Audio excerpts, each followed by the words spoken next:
Magandang umaga po. Ito pong unang balita na mag-usap tayo by Vicky Osawa. Republic Act No. 9160, isang batas na nagtukoy sa krimen ng money laundering nagbibigay ng mga parusa dito at para sa ibang layunin. Ang batas na ito ay dapat kilalanin bilang Anti-Money Laundering Act of 2001. Sa pamamagitan nito ay diniklara ang patakaran ng Estado na protektahan at pangalagaan ng integridad at pagiging confidential ng mga bank account at upang matiyak na ang Pilipinas ay hindi dapat gamitin bilang isang money laundering site para sa mga nalikom ng anumang labag sa batas na aktibidad. Alinsunod sa patakaran na panlabas nito, dapat palawigin ng Estado ang pakikipagtulungan sa mga transnational na pagsisiyasat sa pag-uusig sa mga taong sangkot sa mga aktibidad sa money laundering saan man ginawa. Ang mga regional trial court ay dapat magkaroon ng jurisdiction na litisin ang lahat ng kaso sa money laundering. Ang mga ginawa ng mga pampubliko opisyal at pribadong tao na nakipagsabuatan sa naturang mga pampubliko opisyal ay nasa ilalim ng jurisdiction ng sandigang bayan.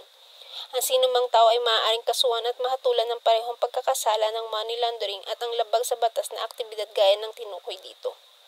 Ang anumang paglilitis na may kaugnayan sa labag sa batas na aktibidad ay dapat unahin kaysa sa pag-uusig ng anumang pagkakasala o paglabag sa ilalim ng batas na ito ng walang pagkiling sa pag-freeze at iba pang mga remedyo na ibinigay. Ang Council ng Anti-Money Laundering ay nilikha at bubuuin ng Gobernador ng Bangko Sentral ng Pilipinas bilang Chairman, Commissioner ng Insurance, Commission at Chairman ng Securities and Exchange Commission bilang mga miyembro. At yan po ang unang balita na mag-usap tayo by Vicky Osawa.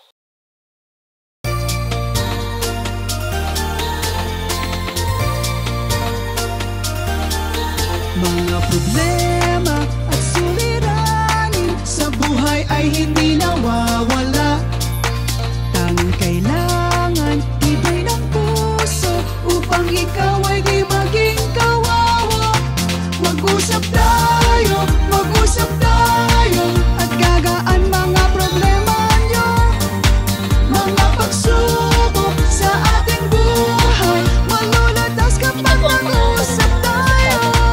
Huwag kang susuko sa bawat laban, dito kami hindi ka iiwan. Yugto ng buhay ay katanungan, bawat tanong ay may kasagutan. Mag-usap tayo at gagaan mga problema nyo. Mga pagsubok sa ating buhay malulutas kapag nag-uusap tayo. Huwag kang mawawalan ng pag-asa, kami laging makakasama. Pagkat ang Diyos ay di natutulog, binabantayan ka niya. Di ba't ang buhay ay parang gulong, kung nadapay magsikap na At ito po ang pangalawang balita na mag-usap tayo by Vicky Osawa. Pre-delivery charge ng Amazon sa Japan babaguhin nila. Ayon sa news na ito, naglabas ng pahayag ang nasabing company na babaguhin nila ang kanilang policy sa free delivery charge service nila dito sa Japan.